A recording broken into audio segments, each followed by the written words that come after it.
자, 451페이지 쌍모계약의 효력이라는 타이틀이 있는데요. 거기 있는 내용은 몰라도 되고 다음 페이지에 보면 452페이지 동시이행의 항변권이 나와 있습니다. 자, 쌍모계약은 매매계약처럼 양당사자에게 채무가 생긴다 그랬죠. 그리고 이 양채무는요 공평하게 동시에 이행이 돼야 되는 걸 원칙으로 합니다. 동시에. 예를 들어서 1월 10일 날 갑과 을 사이에 갑수요 A 토지를 1억에 사고 파는 매매 계약을 했고 1월 30일 날 이행을 하기로 했다. 자, 매매 계약을 통해서 쌍모 계약을 통해서 갑은 소유권을 이전할 채무, 을은 대금을 지급할 채무가 있는데 그걸 30일 날 이행하기로 했다. 그럼 당연히 30일 날 갑이 소유권을 이전하는 것과 을이 대금을 지급하는 건 동시에 되어야 공평하다. 어느 한쪽에게 먼저 하라 그러면 불만이 생길 것이다. 이렇게 되겠죠. 자, 이렇게 쌍무계약상 발생한 양채무가 동시에 이행이 되어야 한다는 것을 전제로 동시 이행의 항변권이라는 게 나온다.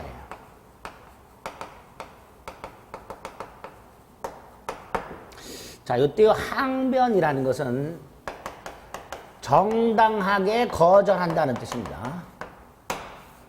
뭔가를 정당하게 거절한다. 이렇게 생각하시면 돼요. 그 항변이라고 생각하시면 돼요. 자, 뜻을 생각해 봅니다. 뜻은 뭐 이미 봤죠. 쌍무계약을 했고 양채무하고 모두 이행기가 되었을 때 상대방이 이행할 때까지 자신 채무행을 거절할 수 있는 권리. 이렇게 되겠죠. 소유권 넘겨줄 때까지는 돈을 못 주겠다. 돈을 줄 때까지는 소유권을 못 넘기겠다. 이런 식으로. 이런 걸 동시이행의 항변권. 이렇게 되겠죠. 나중에 이 유치권하고 구별을 좀 할 필요가 있어요. 이유는 유치권도 뭘 거절하는 거예요.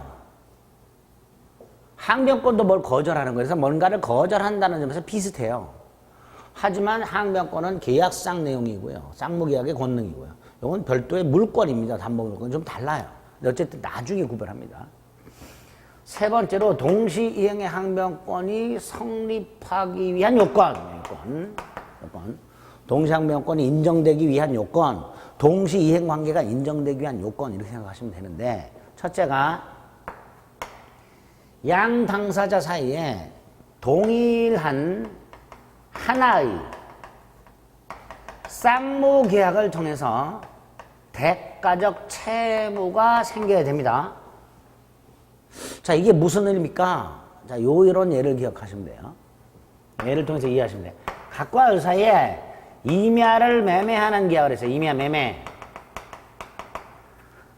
자, 요 임야 매매 계약이라는 하나의 계약을 통해서 어떤 채무가 생기는가? 임야 소유권 이전과 대금 지급 채무가 생기는 거예요. 그래서 임야 매매라는 하나의 계약을 통한 소유권 이전과 대금 지급 채무가 동시이행 관계가 되는 거예요. 그런데 갑과을이 임야 매매 계약을 하면서 플러스 특약을 하나 했다. 특약. 무슨 특약을 했냐면 이 임야 내에 있는 묘지, 갑은 그 묘지 2기를 이전한다. 이런 특약을 했어요. 그런데 이 특약을 통해서 발생한 묘지 이전 채무는 임야 매매라는 계약을 통해서 생긴 채무가 아니고 그 계약을 하면서 특약을 따로 했기 때문에 생긴 채무예요. 별개의 약정을 통해 생긴 채무예요. 이렇게 임야 매매라는 하나의 쌍무 계약을 통해 발생한 채무가 아닌 별개의 약정을 통해 발생한 채무는 원칙적으로 기존 임야 매매 계약상 채무와 동시이행 관계가 아니다. 이렇게 얘기하게 됩니다. 동시이행 관계이려면 이렇게 하나의 쌍무 계약상 채무여야 돼요. 물론 이것도 대금 지급하고 동시하기로 따로 약속할 수는 있어요. 하지만 그게 아닌 경우에 별개의 약정을 통해 생긴 채무는 동시행 관계가 아니라는 거. 두 번째 요건은요, 양 채무가 모두 이행기야 돼요.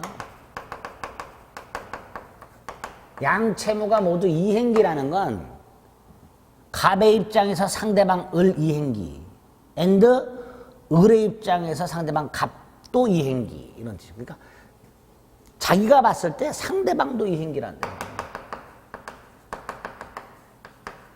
같은 말이죠. 양 채무가 모두 이행기라는 말은 상대방도 이행기 있을 것 같은 말입니다. 1월 10일 날 매매했고 30일 날 소유권을 넘겨주고 대금을 지급하기로. 그러니까 1월 30일이 되었을 때 양 채무가 모두 이행기가 도래했을 때 동시행관계가 되고 항변권이 생기는 거예요. 따라서 을이 만약에 1월 20일 날 을이 중도금을 먼저 이행하기로 했다. 중도금 선이행. 자, 20일이 됐다. 갑이 을에게 중도금을 청구한 경우 갑은 아직 이행기가 도래하지 않았죠. 따라서 을은 갑이 중도금 내놔 했을 때 동시이행의 항변권을 행사할 수가 없다. 이렇게 되겠죠. 갑은 30일 날 소유권을 넘겨주기로 했으니까 20일 날 갑이 이렇게 중도금을 달라 했을 때 을이 갑에게 소유권 넘겨줄 때까지는 중도금 못 주겠다. 이런 말 할 수가 없는 거죠. 이렇게 중도금 지급과 같은 선이행 의무는 동시항변권 인정되지 않는다. 이 원칙. 그런데 예외 두 개. 첫째가 불안의 항변권.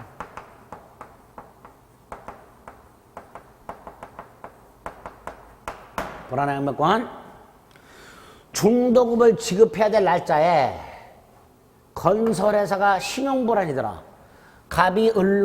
갑으로부터 우리 아파트를 분양을 받았고 분양 중도금을 내야 되는데 건설회사가 부도위기더라.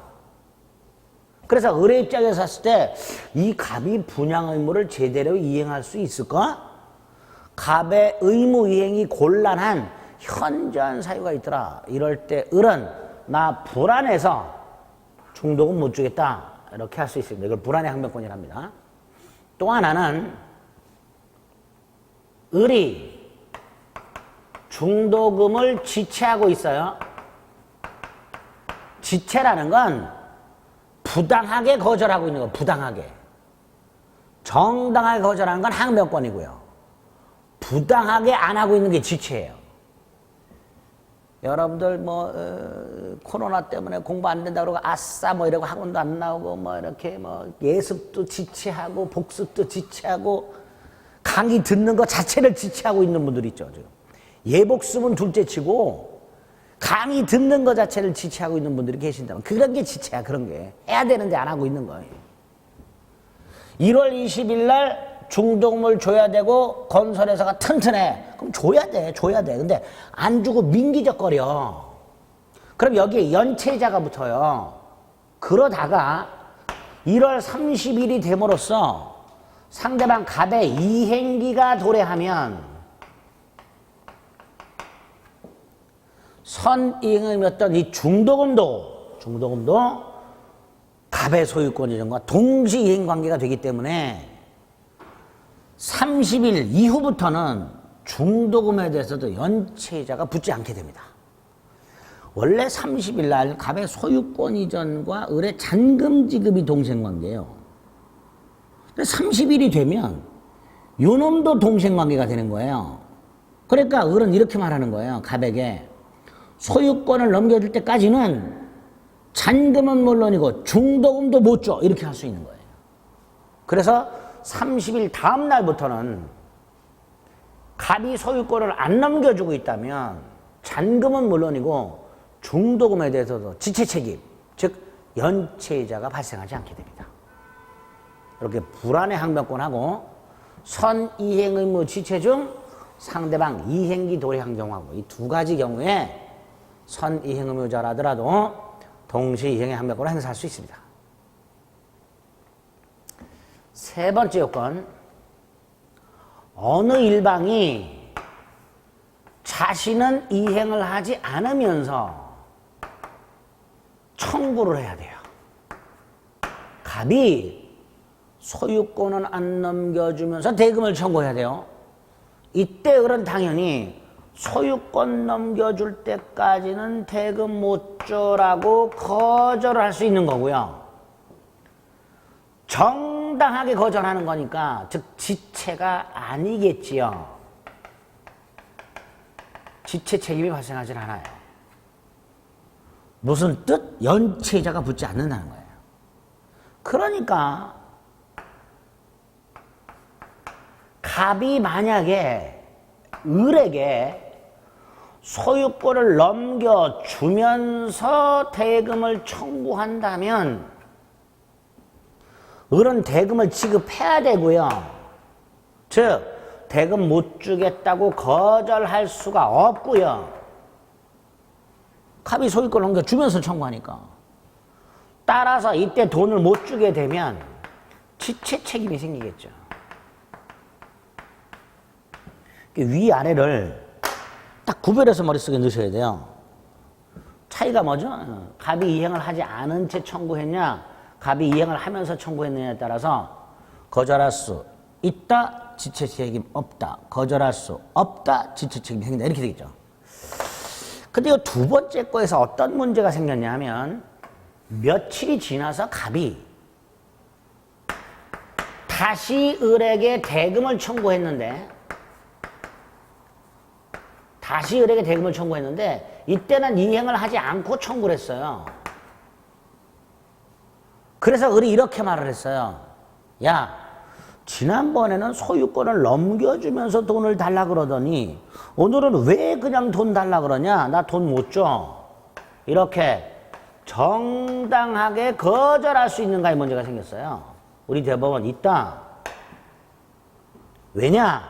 이렇게 말을 해요. 우리 대법원은 갑이 이행을 하면서 청구를 함으로써 을이 항변권이 없고 지체 책임이 생겼다 하더라도 이 을의 항변권이 소멸하는 것은 아니다. 을의 항변권을 행사할 수 없을 뿐 항변권 자체가 소멸하는 건 아니다. 그래서 이행하면서 청구를 했던 자가, 이행을 하면서 청구를 했던 자가 그 후에 이행을 중단한 채 다시 청구한 경우에는 지체에 빠졌던 을이라 하더라도, 기존에 지체 상태에 빠졌던 을이라 하더라도 항변권을 행사할 수 있다.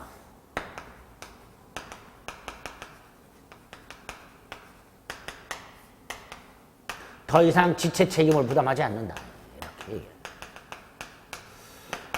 요게 지금 요건 중에서 제일 어려워요. 요게 판례가. 내용은 아무것도 아니에요. 갑이 소유권을 넘겨주면서 돈 내놔. 그럼 줘야 되는데 못 줘서 민기적거리고 있어.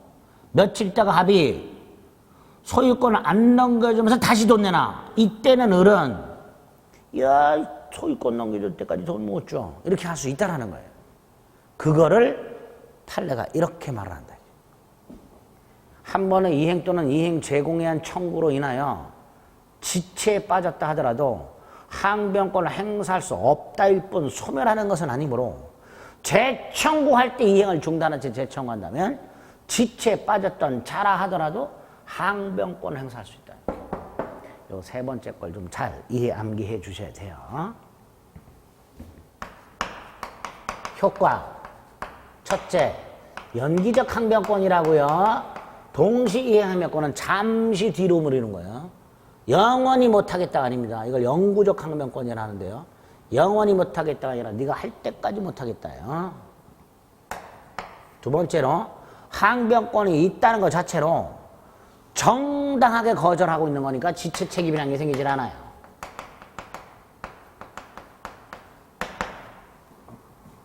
그 다음에 이제 세 개가 더 있는데요, 효과가.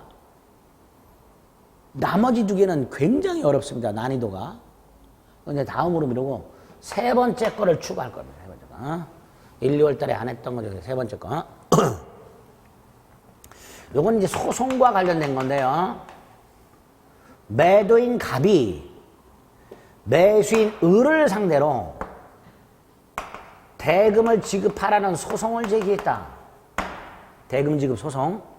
자, 소송을 제기한 사람이 원고, 상대방이 피고 이렇게 되는데, 이때 갑이요, 요 소장에다가 지가 소유권을 안 넘겨주고 있다는 말은 쏙 뺐어요. 그냥 을이 대금을 안 주고 있다.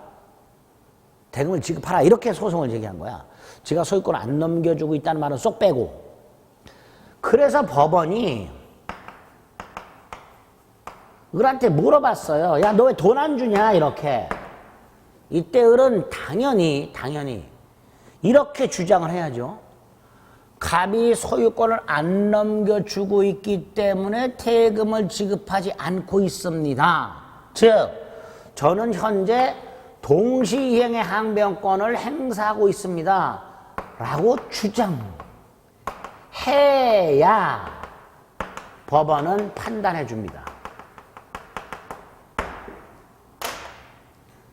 을이 항변권을 갖고 있는 자는 소송에서는 그 동시이행의 항변권이라는 것을 주장해야만 법원은 판단합니다. 이건 당연한 거예요. 을이 법원이 돈 왜 안 주냐라고 물었을 때 대답을 안 하면 법원은 을이 왜 돈을 안 주는지 알 길이 없죠. 법원이 작조를 타는 것도 아니고. 그래서 이 자식이 곤조를 부리고 안 주고 있는 건지 아니면 실제로 동시이행의 항변권에 의해서 안 주고 있는 건지를 법원은 모르기 때문에 판단을 못 해줘요.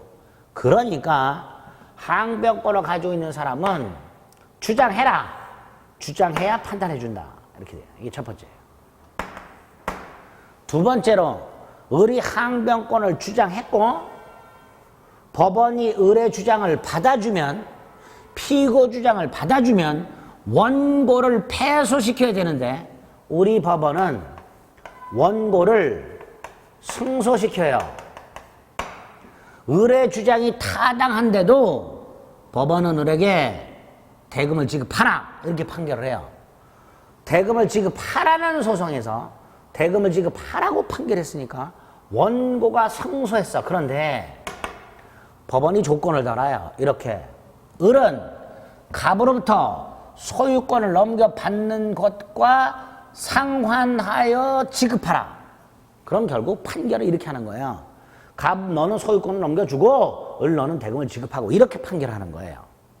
결국 원고가 승소하긴 했으나 전부 승소한 건 아니고요. 일부를 승소하게 됩니다. 이걸 원고 일부 승소 판결이라 하고요. 상환 이행 판결이라고도 합니다. 자, 이렇게 동시이행의 항변권의 효과와 관련해서 소송과 관련된 거 두 가지 딱 기억합니다. 주장해야 판단한다는 거 하고 그걸 법원이 인정하게 되면 원고 일부 승소 판결한다는 거 하고. 자, 다섯 번째. 동시이행의 항변권의 확대 적용의 문제가 또 나와요. 여기도 확대 적용.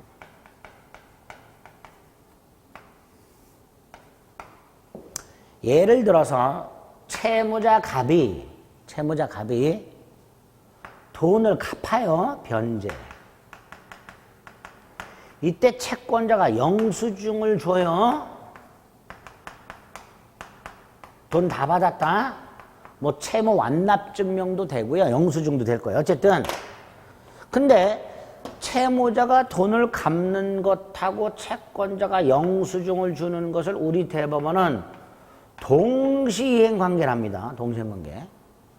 근데 여기서 문제가 생겼어요. 갑이 돈을 갚는 것하고요. 을이 영수증을 주는 것은요. 쌍모계약을 통해 발생하는 채무가 아니에요. 상식적으로 생각을 해보세요. 채무자와 채권자 사이에 돈을 갚으면 영수증을 주기로 하는 계약 한 적이 없어요. 돈을 갚으면 영수증을 주기로 하는 계약, 이런 계약을 한 적이 없어요. 얘네들은요. 그러니까 채무자가 돈을 갚는 것과 채권자가 영수증을 주는 것은 계약상 쌍무계약을 통해 발생한 채무가 아니에요. 아닌데 동시항변권을 인정하고 있어요. 그러니까 확대 적용되는 거예요. 많이 돼요. 일단 민법에서 특별법까지 합쳐갖고 법에서 인정하는 게 8개가 있고요. 8개가. 그 다음에 대법원 판례가 인정하는 게 10개가 넘어요. 그래서 쌍무계약을 통해 발생한 채무가 아님에도 동시행 관계가 인정되는 경우가 20경우가 넘어요. 20가지가. 자, 이 20가지 우리 다 못 외웁니다. 따라서 우리는 동시행 관계가 아닌 것들, 동시행 관계가 인정 안 되는 것들, 다시 한번 동시행 관계가 아닌 것 5개로 5개만 외우면 돼요. 그 중에 하나는 아주 어려워요. 4개만 할 거예요, 오늘은. 그 중에 2개는 이미 지난 수는 했어요. 결국 오늘은 2개 추가하는 거예요. 첫째가 채무자가 돈을 갚는 것과 채권자가 채권증서를 반환하는 거. 자, 채권증서가 뭐냐예요. 차용증, 현금보관증, 이런 게 채권증서야. 갑이 돈을 빌리면서 차용증이나 현금보관증을 써가지고 채권자한테 주었다. 나중에 돈을 갚을 때 돌려받아야 되느냐? 안 돌려받아도 돼요. 영수증만 받으면 돼요. 그러니까 변제와 채권증서 반환은 동생관계가 아니다. 두 번째로 갑이 은행에서 돈을 빌리고 자신의 아파트를 담보로 제공한 다음 그 아파트에다가 은행 이름으로 저당권이라는 담보권을 설정해 줬어. 자, 이 상태에서 갑이 은행에서 돈을 갚으면서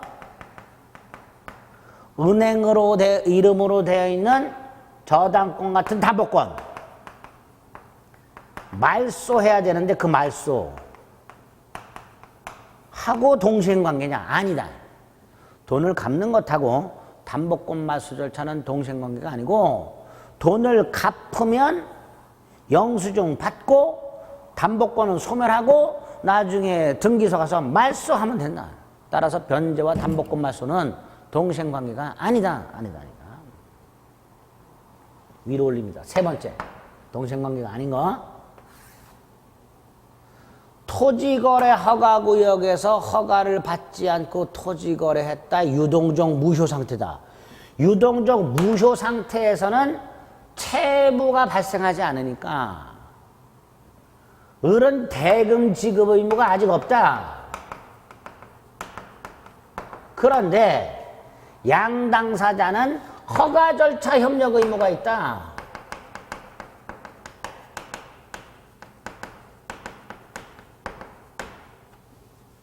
을이 갑에게 허가 절차에 협력을 하라 그랬더니 갑이 돈 줄 때까지는 못해라고 항변하더라. 안 된다. 허가 신청 절차 협력 의무하고 대금 지급 의무는 동생관계 아니다. 대금 지급 의무 자체가 현재 없다. 이렇게 되죠.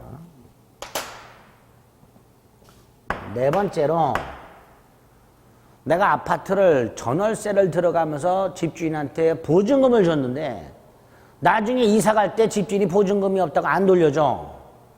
그래서 어쩔 수 없이 나는 기존 주택에 법원에 청구해서 임차권 등기 명령이라는 걸 청구해서 기존 주택에다가 임차권 등기를 하고 이사를 나갈 수가 있어요. 기존 주택에 임차권 등기를 하고 이사를 나가면 나는 여전히 보호를 받을 수 있게 돼요. 보증금에 대해서. 자, 이렇게 주택 임차인이 임차권 등기 명령에 의해서 그 주택에다가 임차권 등기를 자기 이름으로 임차권 등기를 해놓고 이사를 나갔다. 이때 임대인이 보증금을 마련해서 반환해 준다. 요 보증금 반환과 임차인의 임차권 등기 말소 동시행관계 아니다. 보증금 반환이 먼저 이루어져야 한다. 이 판례입니다. 보증금 반환과 임차권 등기 말소도 동시행관계가 아니다. 동생관계 아닌 거 5개 중 4개를 오늘 철저하게 기억해 줍니다. 자, 요게 동시 이행의 한병권 요번 순환에서 기억하실 거예요. 두 번째가 위험부담. 먼저 뜻. 갑이 을과 1월 10일 날 주택을 매매했다. 그런데 이 주택이 1월 15일 날 지진으로 멸실됐다. 이렇게 말할 수 있죠.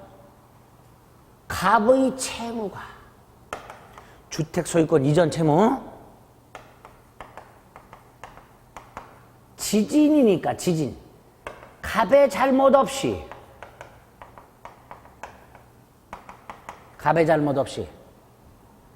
계약 후 불가능 후발적 불능 으로 소멸. 갑의 채무가 갑의 귀책 사유 없이 후발적으로 불가능해져서 소멸했을 때 상대방 을의 채무, 대금 지급 채무 이거를 누가 부담하느냐, 이 채무를 누가 독박 쓰느냐, 이게 위험부담이에요. 그래서 위험부담이란 반대 당사자 을 반대급부 대금 지급 그 위험을 누가 부담하는가? 즉 을은 대금을 지급해야 되는가? 지급하지 않아도 되는가? 이게 위험부담의 문제입니다. 뜻이죠? 요건 크게 2가지 요건만 생각하시면 되죠. 계약이 유효하게 체결돼요. 일단 계약은 체결됐고 유효해요. 그 상태에서 어느 일방의 채무가 그 채무자의 귀책 사유 없이 후발적으로 불가능하게 될 것. 이게 요건이 되는 거예요. 요건이 후발적 불능입니다. 계약 체결상의 과실 책임은 원시적 불능. 위험부담은 후발적 불능. 딱 그렇습니다. 요건 효과. 집에서 인강 보신다고 또 꾸벅꾸벅 조시는 분들 계셔. 여기서 안 보일 것 같죠? 다 보여요. 졸지 마세요. 이거 뭐 몇 시간 듣는다고 졸고 계셔. 드라마 같은 거는 뭐 몰아가지고 막 깜빡깜빡 눈 반짝반짝거리면서 졸지도 않고 다 보시면서 이 조시면 안 되죠. 효과. 원칙. 불가능해진 채무의 채무자가 부담해라. 채무자 위험부담입니다. 불가능해진 채무의 채무자가 부담해라. 즉 갑이 부담해라. 갑이 부담한다는 것은 갑은 더 이상 을에게 대금을 청구할 수가 없고 즉 을은 대금 지급 의무가 없고 그 다음에 갑이 미리 계약금 따위가 받은 게 있다면 반환해라.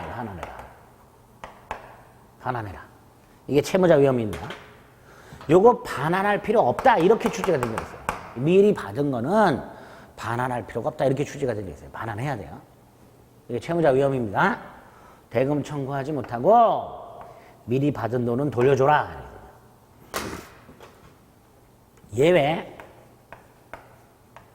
채권자가 부담한다. 불가능하게 된 채무자의 채권자, 즉 을이 부담한다. 을이 부담한다는 것은 을은 갑이 을에게 대금을 청구할 수 있으니까 을은 갑에게 대금을 지급해야 된다. 주택을 넘겨받지 못했지만 소유권을 취득하지 못했지만 대금은 지급하라. 이게 채권자 위험입니다. 어떤 경우에 2가지. 첫째, 이 주택이 지진으로 멸실이 된 게 아니고요. 을이 15일 날 집을 보러 와서 담배를 한 대 태우고 제대로 꺼진 걸 확인하지 아니한 채 버렸는데 그게 집에 옮겨 붙어서 홀랑 다퉜다. 을의 잘못이다. 을의 잘못. 채권자 의 잘못으로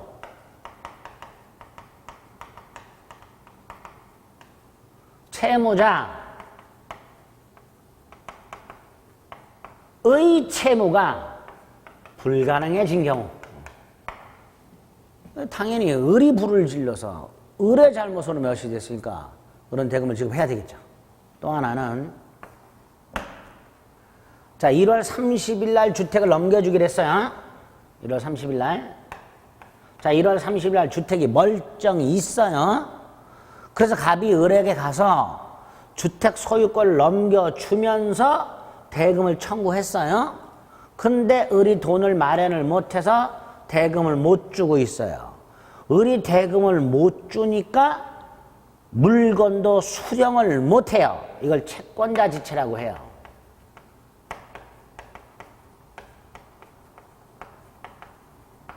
자, 채권자가 지체한다는 건 을의 입장에서 돈을 못 주기 때문에 소유권을 넘겨받지 못하고 있다라는 뜻이에요. 수령지체. 자, 그래서 일단 갑은 돌아갔어요. 그런데 2월 5일 날 지진이 났어요. 지진은 갑에게도 을에게도 잘못이 없는 거예요. 즉 양당사자 귀책 사유 없이, 잘못 없이 지진으로 주택이 멸실됨으로써 채무가 불능이 됐더라. 자, 근데 요 경우는 1월 30일 날 갑이 소유권을 넘겨줄 때 을이 정상적으로 대금을 지급했더라면 을이 겪었어야 할 지진이에요. 그렇죠? 1월 30일 날 계약이 정상적으로 이행이 됐더라면 을이 겪었어야 할 지진이에요. 그런데 을이 민기적거리다가 갑이 겪게 된 거예요. 그러니까 을이 네가 책임지라는 거예요. 정상적이라면 네가 소유권을 넘겨받은 상태에서 겪었어야 할 지진이잖냐. 너의 지진이잖냐. 네가 겪었어야 할 지진이잖냐. 그러니까 네가 책임져라 말이에요. 그래서 이 두 가지 경우에는 을이 책임을 짐으로써 대금을 지급하게 됩니다. 자, 여기서 갑을 보세요. 을로부터 대금 받았어요. 엔드. 갑은 양도세를 안 내겠죠. 양도세는 소유권을 넘겨주고 신고납부하는데 갑은 어찌됐건 주택 소유권을 넘겨준 적이 없으니 양도세를 안 내는 이런 문제가 생깁니다. 그러니까 갑은 돈은 안 주고, 돈을 받았고 양도세도 안 내고 뭐 이렇게 돼요. 만약에 이 주택에 보험을 들어놨다 갑이 보험금을 받았다. 그럼 보세요. 갑은 대금도 받고 양도세도 안 내고 보험금도 받고 삼중이득을 취해요. 꽁 먹고 알 먹고 도랑치고 가지 잡고. 우리 민법은 그런 거 허용하지 않습니다. 그래서 갑이 대금을 지급받은 경우에 별도로 이익이 있다면 이 이익은 을에게 상환하라. 요거 이익 상환할 필요 없다. 이렇게 답으로 출제된 적이 있어요. 아닙니다. 이익 상환하라. 요거를 채권자 위험부담이랍니다. 이렇게 원칙 채무자 위험부담, 예외 채권자 위험부담 이렇게 나눠서 기억을 좀 해주실 필요가 있습니다. 여기까지 한번 체크해 봅니다. 452페이지 네모 2번의 동시 이행의 항변권 536조 1항과 2항, 2항이 불안의 항변권입니다. 의 세 줄 봐주시면 되고 오른쪽 성립 요건 양가를 번 양채무가 서로 대가적 의미를 가지고 있을 것. 그래서 동그라미 1번 그거 체크하시면 돼요. 동그라미 1번 일단 동그라미 1번만. 다음 페이지에 보면 확대 적용 사례가 먼저 나와 있고요. 표 안에 뭐 잔뜩 들어있는데 두 번째 칸에 보면 파란 십자가가 있죠. 그 세 가지가 있어요. 자, 우리 동시행 관계가 아닌 걸 4개를 외웠는데요. 그 중에 3개가 여기 파란 십자가에 있죠. 기억하세요.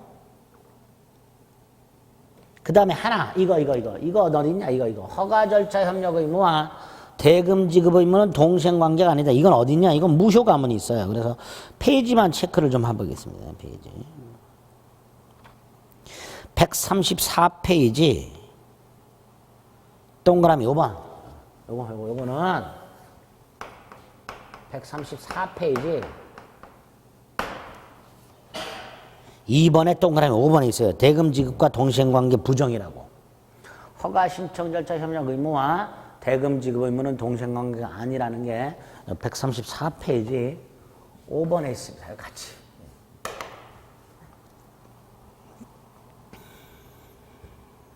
자, 455페이지로 돌아옵니다. 양가로 2번 맨 위에 상대방 침해가 변직이 있을 것. 동그라미 1번 원칙. 선 이행 의무자에게는 항변권이 인정되지 않는 게 원칙이다. 그런데 예외가 있다. 동그라미 1번 기억. 불안해 항변권. 니은. 선 이행 의무 지체 중 상대방 이행기 도래. 이렇게 돼 있죠.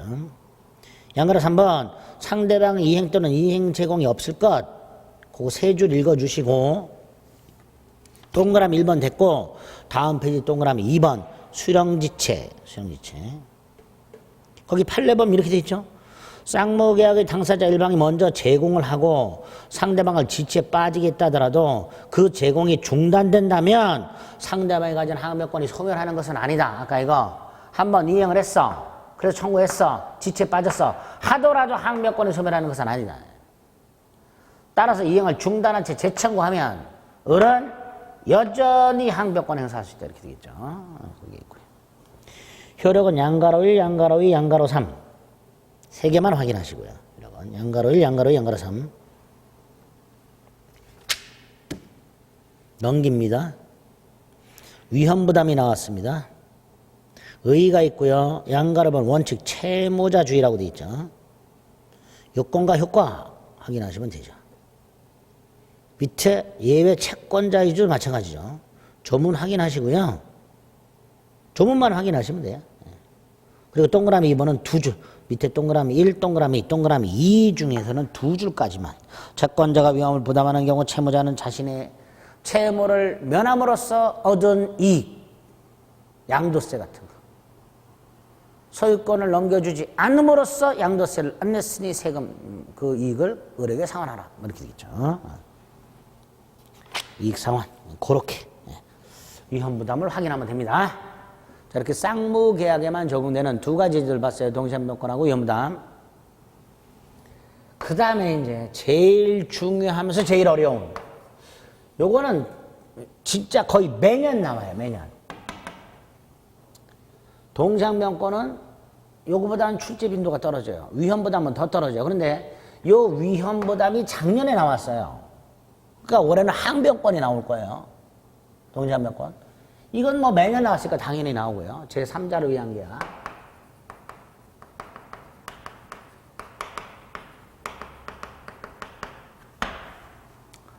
자, 뭐냐 이거 도대체.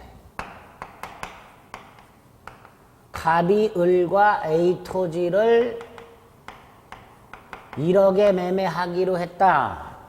갑하고 을에게, 즉 계약 당사자에게 권리가 생긴다. 이게 원칙이다.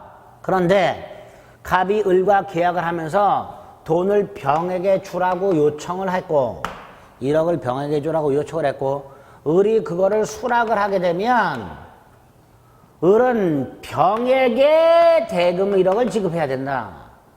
그래서 계약 당사자가 아닌 제3자 병이 권리가 생긴다. 대금 내놔. 이렇게. 요거를 제3자를 위한 계약을 한다. 계약 당사자가 아닌 제3자에게 권리가 생기는 계약. 자, 이 제3자를 위한 계약은 특수한 계약이다 그러면 안 돼요. 특수한 계약 아닙니다. 매매와 같은 보통의 계약을 하면서 제3자가 이행할 것을 특약한 것에 불과합니다. 특수한 계약 아니다.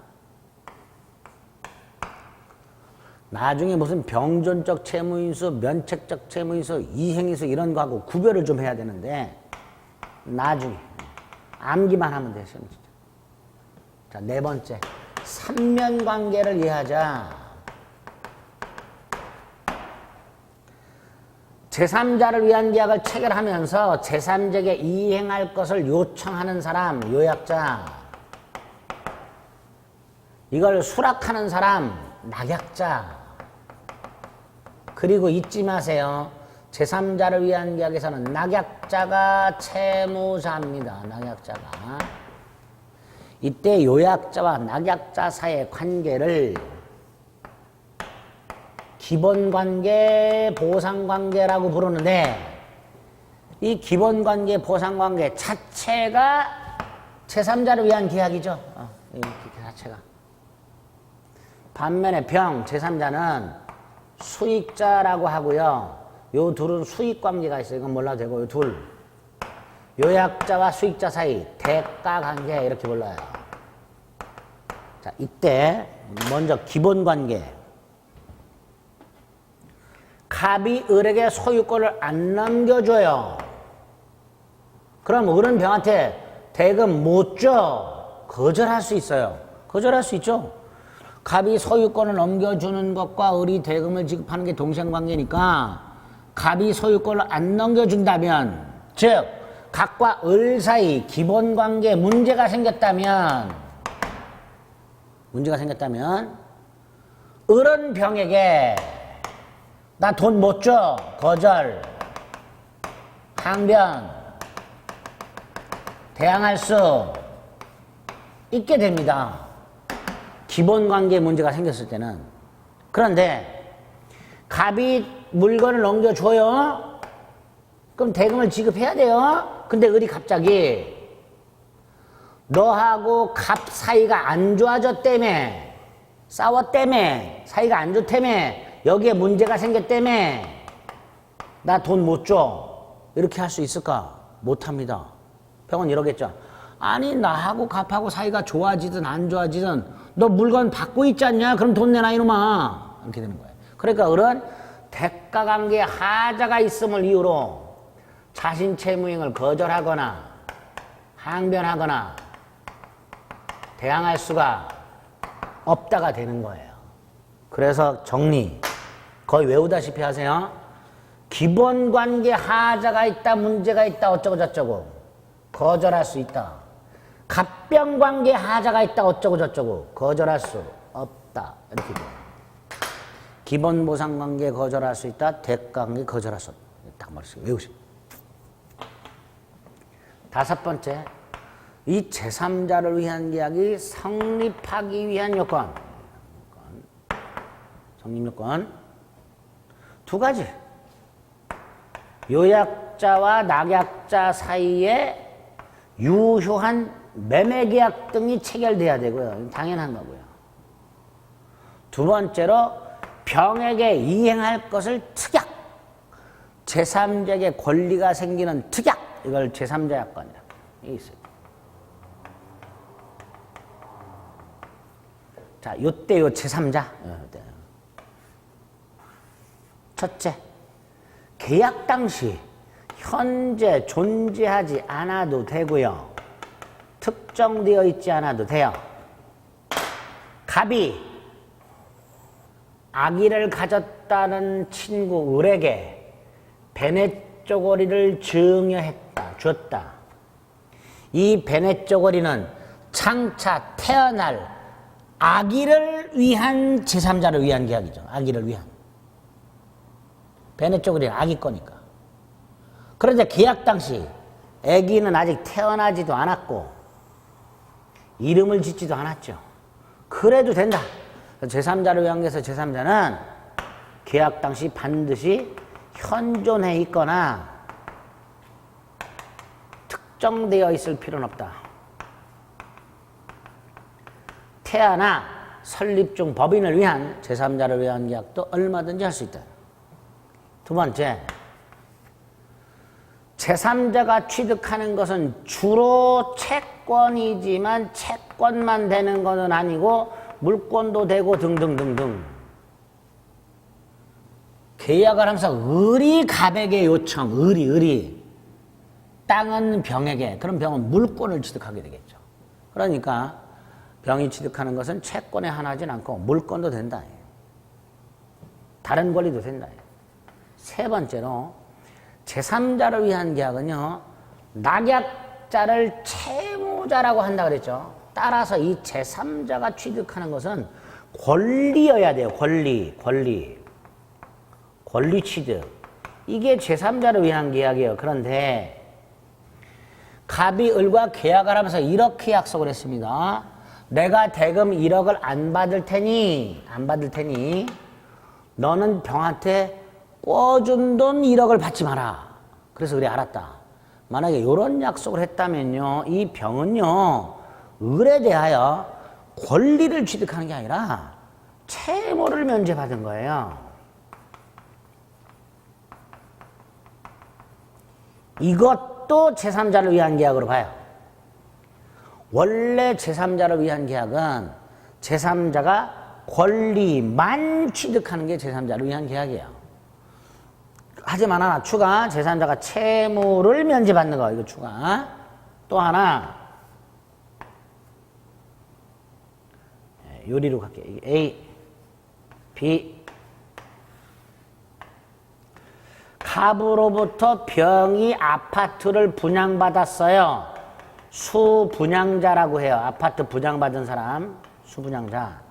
그런데 이 건설회사 갑이 혹시라도 부도가 날 때를 대비해서 주택 분양보증회사하고 그 주택 분양보증계약을 체결합니다.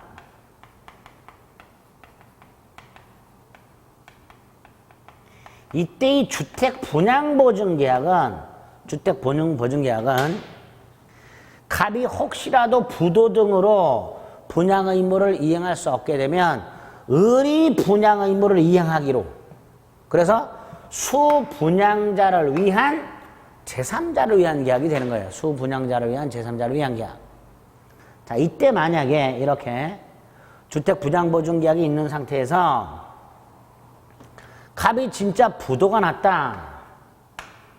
그럼 을이 분양 의무를 이행을 해야 되니까 병은 을에게 야 빨리 지어서 분양해 권리를 행사할 수 있게 될 거예요. 그러니까 제3자를 위한 계약이야. 그런데 권리만 취득하는 게 아니고요, 중도금이나 잔금 등 나머지 대금을 을에게 납부해야 될 의무도 생겨요. 이렇게. 그래서 정리, 제3자를 위한 계약이란 원칙은 이거 하나인데 권리만 취득하는 거. 대법원은 2개를 더 추가. 의무를 면제받는 거, 의무를 부담하면서 권리를 취득하는 거. 이 3가지를 제3자를 위한 계약으로 유효하다 이렇게 얘기합니다. 성립요건. 6번째, 제3자 권리 발생 요건.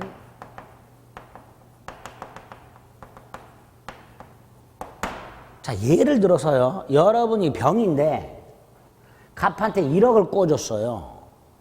근데 며칠 있다 갑이 전화가 와서 1억을 을한테서 받으래. 을한테서. 여러분 기분이 좋을까요? 좋을 리가 없죠. 아니, 나는 을 모르는 사람이야.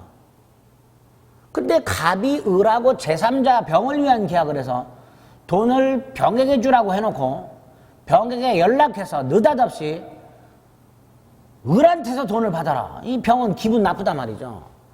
이게 무슨 뜻이에요? 제3자를 위한 계약을 했다 해서 병의 의사를 무시하고 병으로 하여금 권리를 취득하게 할 수는 없어요. 즉 병의 의사를 물어봐야 돼요. 너 괜찮니? 이렇게. 그러니까 설령 제3자를 위한 계약이 성립했다 하더라도 막바로 제3자 권리가 생기는 건 아니니까 그 제3자 권리가 생기려면 어떻게 될까? 제3자가 채무자에게, 채무자가 누구예요? 낙약자에게 수익을 받겠다는 의사를 표시해야 돼요. 수익의 의사 표시. 자, 첫째, 수익의 의사 표시는 낙약자에게 해야 됩니다. 낙약자. 요약자가 아니고요.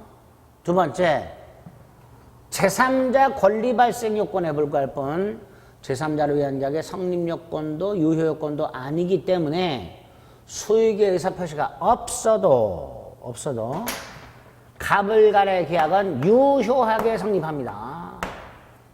제3자 권리 발생 요건. 세 번째, 요거 의뢰 동의나 승낙을 받을 필요가 없는 일방적인 거고요. 그 다음에 이거 의무 아닙니다. 병원 수익의 의사표시를 해야 될 의무 따위는 없어요. 병의 마음이에요. 병원 수익의 의사표시를 할 수도 있고 안 할 수도 있습니다. 따라서 이거 권리입니다. 권리.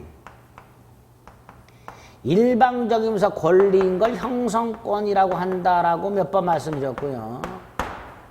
이 형성권은요, 당사자가 기간을 정하지 않으면, 언제까지 행사한다는 기간을 정하지 않으면 10년. 자, 이 경우 너무 길어요. 10년이.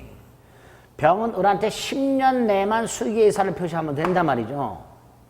근데 만약에 병이 9년 지나서 수익의 의사를 표시했다. 그럼 을은 9년 동안 물건을 못 넘겨받고 있었단 말이죠. 이런 문제가 있었어요. 이게 너무 길다. 그래서 이런 경우에는 상대방이 물어볼 수 있도록 해놨어요. 병, 너 수익을 받을래 말래? 병이 수익에서 표시를 하지 않고 있으면 병한테 물어볼 수 있는 거예요. 너 수익을 받을래 말래? 이때 병이 대답을 해주면 좋은데 병이 대답을 하지 않으면 수익을 거절한 것으로 본다는 거예요. 요거 조심하시면 됩니다. 제3자 권리 발생 요건 수익의 의사표시. 낙약자에게 하라. 권리 발생 요건에 불과하다. 일방적인 권리로서 형성권이며 기간 정하지 않으면 10년이다. 너무 기니까 상대방이 물어볼 수 있고 확답이 없으면 수익을 거절한 것으로 본다는 거죠. 7번. 제3자를 위한 계약의 효력. 특히 제3자가 수익의 의사 표시를 했어. 병의 수익의 의사 표시 후. 수익의 의사 표시 전에는 갑하고 을만 있으니까 큰 문제가 없어요. 뭐 이런 거. 뭐 최고 이런 게 문제가 될 뿐이에요. 근데 병의 수익의 의사 표시를 했어요.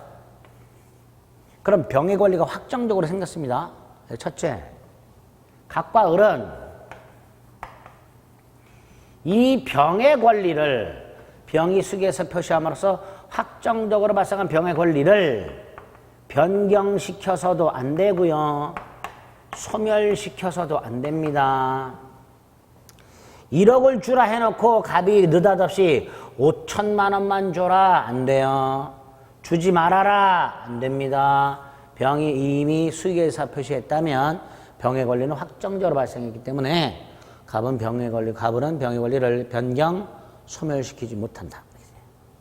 두 번째, 이게 중요하죠.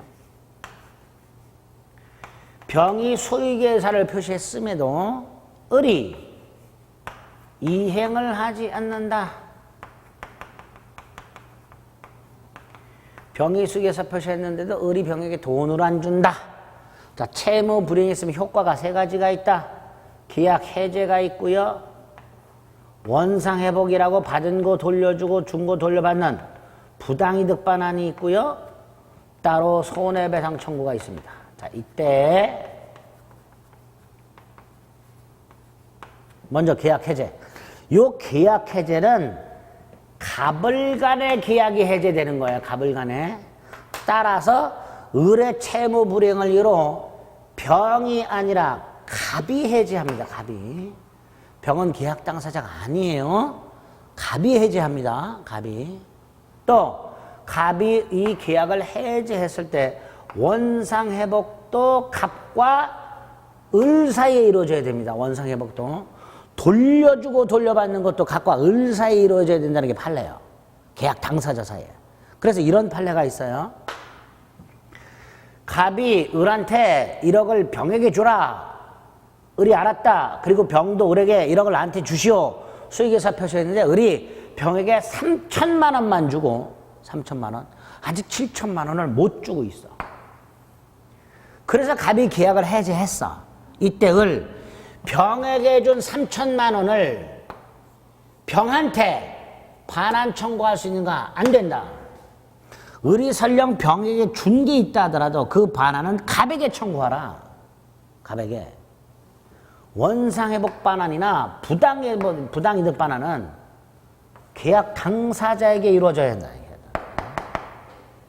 그래서 을은 병에 대해서 부당이득 반환, 원상회복 청구 못한다. 마지막으로 병은 을에게 손해배상을 청구할 수 있다. 그래서 정리 3가지 꼭 기억하셔야 돼요. 을의 채부분에 있을 때 갑이 해제, 갑을 간의 원상회복, 병은 손해배상 청구. 이렇게 정확하게 기억하셔야 됩니다. 이 정도가 이번 손안에서 보실 내용들입니다. 460페이지 하단에 539조가 있고요. 539조 2항이 수익에서 표시입니다. 자, 오른쪽 의와 법적 성질의 양가를 본 의, 양가로 2번 법적 성질의 동그라미 1번만. 계약의 당사자 동그라미 1번만. 다음 페이지 동그라미 기억, 동그라미 니은과 판례, 그 밑에 디귿까지. 계약의 원인관계라고 되어 있는데요. 그 계약의 원인관계는 일단 사이드에 기출 2개. 사이드에 기출 2개가 있죠. 밑에. 보상관계 어쩌고 저쩌고 거절할 수 있다. 대가관계 하자 어쩌고 저쩌고 거절할 수 없다. 이렇게 되어 있죠. 그거 꼭 확인해야 되고요. 그리고 오른쪽에 동그라미 1번의 기억 굵게 되어 있는 거. 463페이지 맨 위에 동그라미 2번에 굵게 되어 있는 거. 그래서 462페이지와 463페이지는 굵은 글씨로 되어 있는 거 그거 체크하시고, 쭉 내려가면 2번 계약의 효력, 양가로 1번에 동그라미 1번. 동그라미 1번. 4줄까지 봐주시면 되고요. 제3자 권리 발생 요건이지 성립 요건 아니다. 다음 페이지 동그라미 2번. 540조 조문. 최고할 수 있다. 거절한 것을 본다. 자, 밑에 형성권이고 10년의 기간이 걸린다 그랬고요. 3번의 기억. 3번의 기억. 밑에 니은.